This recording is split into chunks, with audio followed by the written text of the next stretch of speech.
business. Every connection counts with the great KB and Emmy Award-winning Kareth Burke, Petaluma's finest, Dalton Johnson.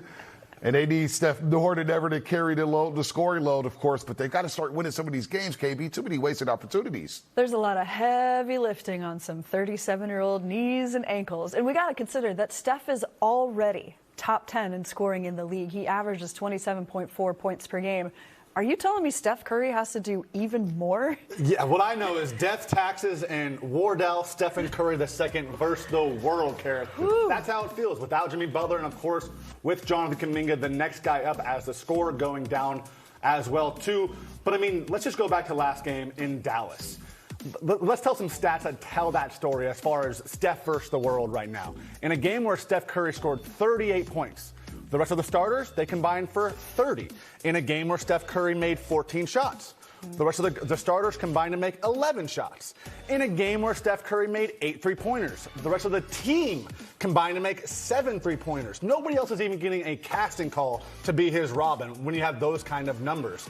And it goes even further than that. Steph Curry has 14 30-point games this season. The Warriors are 6-8 in those games. He has reached 38 points 8 times now this season.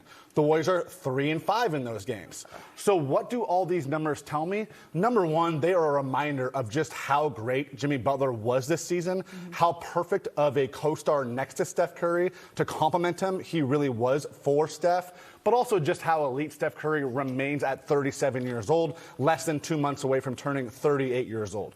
Now, what do you do as far as the Steph Curry, what he's still providing you, and not having Jimmy Butler the rest of this season?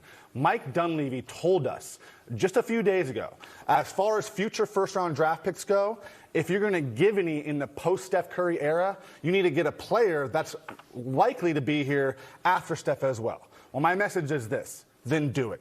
Go for it. Go for everything that you have. Every last opportunity that you can make to maximize Steph Curry now and for the future, do it. Because I know it might sound like opinion, but I'm stating a fact that you will never draft another Steph Curry, whether you have the number 1 pick or anywhere else when it comes to the first round. There's one Steph Curry. Number 30 is a true one of one. No, honestly, I have nothing else to add to that. Go, Not lying. Cook, man. He should have said it with a bullhorn. I appreciate that. Do it.